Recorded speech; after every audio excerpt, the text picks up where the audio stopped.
YouTube channel. Oke guys, kembali lagi bareng Kak Dila. Dan Kak Dila sekarang ini tidak sendirian ya, ditemani oleh Kak Mutia. Halo. Oke, sesuai judulnya kita akan membahas seputaran keperawatan Unpad yang khusus lolos di jalur SNMPTN. Nah, jadi banyak banget nih pertanyaan yang datang dari YouTube ataupun dari Instagram yang mungkin kami nggak bisa jawab. So aku langsung hadirkan narasumbernya di sini, langsung bertemu dengan adik-adik semua. Para langsung saja tanpa basa-basi, dan jangan lupa untuk selalu support channel ini dengan bantu like-nya, komen, dan subscribe.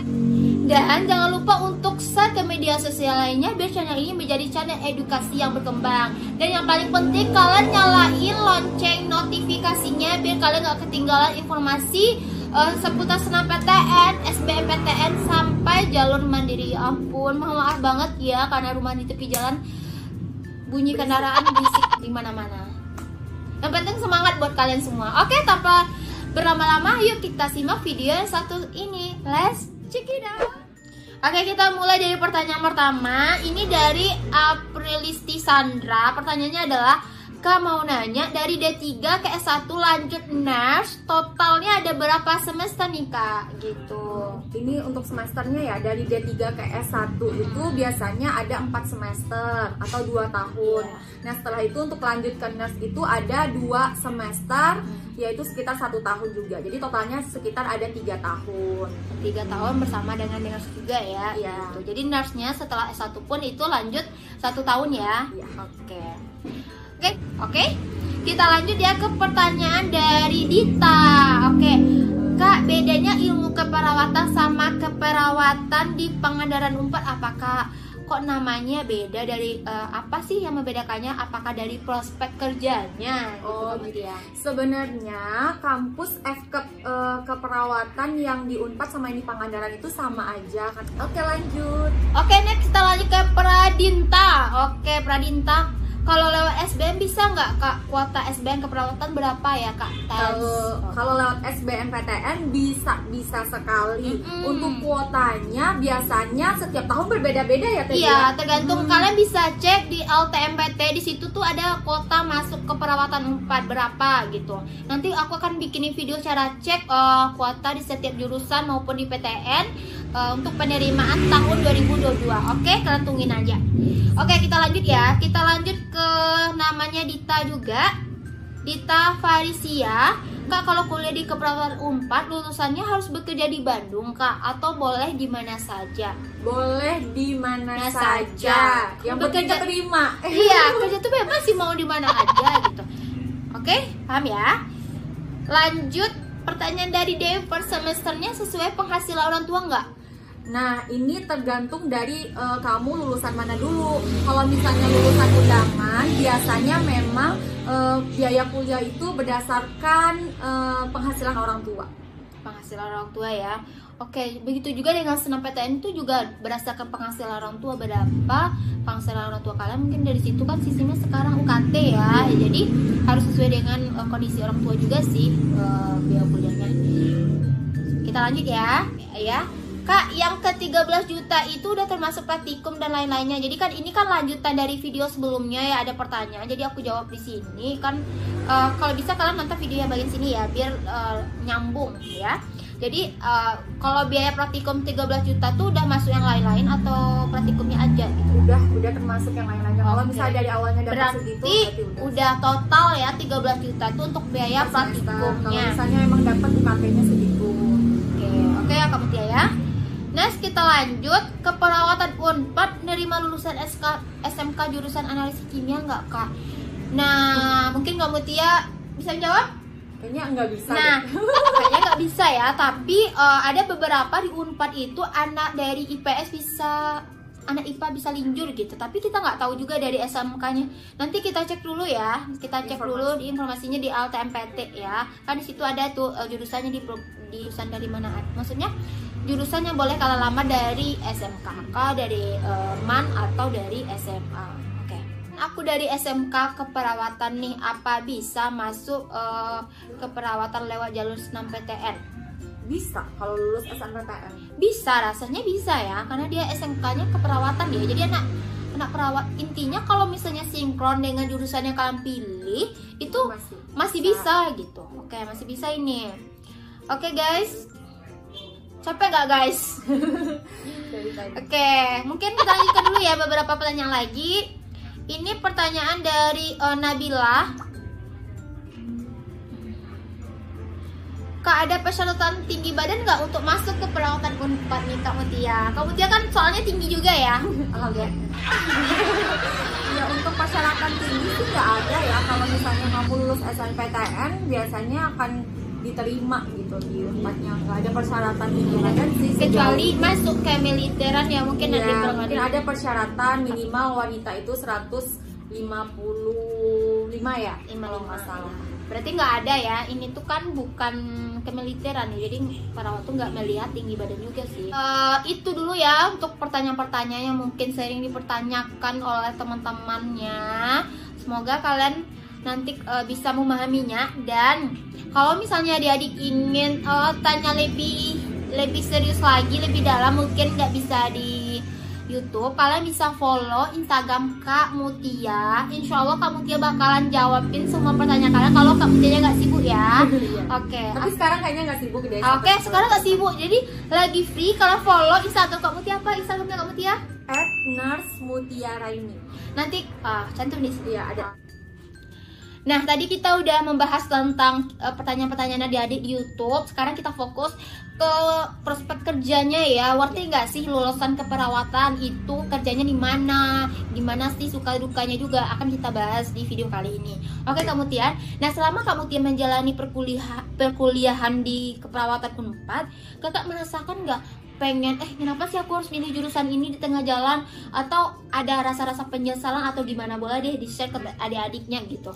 Kalau rasa penyesalan mungkin untuk saat ini sudah tidak ada lagi. Namun pas waktu setelah lulus S1 memang ada rasa menyesal untuk mengambil jurusan keperawatan. Karena mungkin kuliah di keperawatan pas waktu S1 itu cuman belajar saja, jadi tidak praktek ke lapangan. Nah, baru setelah itu setelah dari S1 itu kamu dia nggak langsung profesi, jadi cari kerja dulu, mencoba karena masih belum menerima nih menjadi seorang perawat gitu, mencoba mencari pekerjaan. Ternyata di luaran sana untuk berpindah jurusan dari keperawatan itu memang susah sekali untuk lowongan pekerjaannya jika teman-teman atau adik-adik tidak lulus nurse gitu. Nggak ambil nurse ya? Iya, tidak mengambil nurse karena pasti lowongan pekerjaannya akan sedikit gitu, karena cuman sarjana keperawatan yang kita nggak bisa kerja di rumah sakit karena belum nurse, karena kita belum profesi, belum punya surat izin praktek, belum punya STR gitu. Paling kalau misalnya pun bekerja, kalau misalnya hanya lulusan S1 biasanya hanya dapat bekerja di asuransi gitu. Nah, setelah itu tahun berikutnya, jadi selama 6 bulan tuh kamu nggak lanjut profesi, baru setelah itu udah mantap untuk lanjut profesi nurse. Nah, setelah selesai profesi nurse 1 tahun, setelah itu cari pekerjaan. Nah, memang karena profesinya adalah nurse, setelah uji kompetensi pasti kita akan mendapatkan surat tanda registrasi, di mana itu sangat dipergunakan sekali untuk kita melamar pekerjaan. Nah, untuk prospek kerja kedepannya sejauh ini untuk jurusan keperawatan ya menjanjikan ya, karena worth it banget ya. Ya worth it banget. Kesehatan itu nomor 1 ya sekarang, apalagi di saat pandemi seperti ini gitu. Banyak rumah sakit, banyak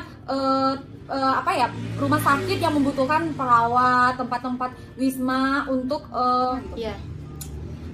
banyak tempat yang dibuka untuk karantina, dan itu membutuhkan nurse, profesi nurse.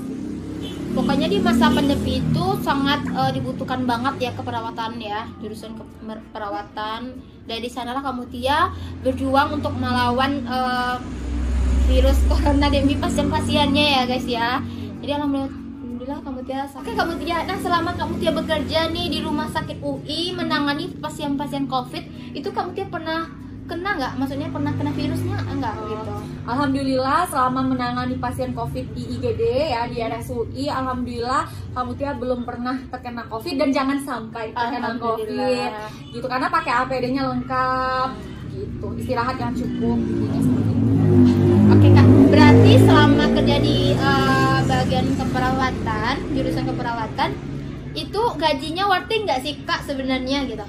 sebenarnya, atau tergantung penempatan kita gitu Kak? Sebenarnya gaji relatif Unpad itu sebenarnya tergantung kita melamar pekerjaannya di mana, posisinya, maksudnya keadaan rumah sakit ini di mana gitu kan. Misalnya dengan orang yang perawat di Jakarta dengan perawat yang di tempat lain, tentu dengan hasil gajinya tentu berbeda karena UMR-nya juga berbeda gitu.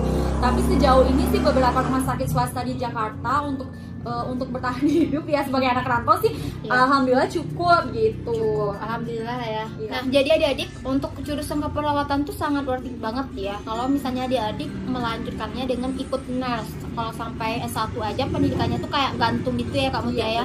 Jadi kalau misalnya kalian udah nurse, sudah profesi, itu dimanapun kalian bekerja itu bakalan dipertahankan gitu. Misalnya kalian mau lamaran di rumah sakit apa, pasti yang dilihat itu adalah pertama nurse gitu. Jadi emang mudah kerja, kalau kita mudah cari kerja kalau udah nurse ya Kak Mutia ya. Tapi kalau sampai S1 itu sulit karena kita pasti akan pindah jurusan gitu. Karena kita nggak bisa menjadi perawat karena kita belum punya surat tanda registrasi itu.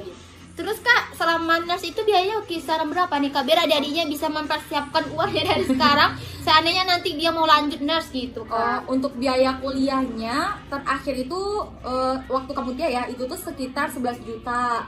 11 juta. Tapi sekarang kurang tahu ya, maksudnya sampai tamat gitu Kak. Iya, 1 tahun itu 11 juta.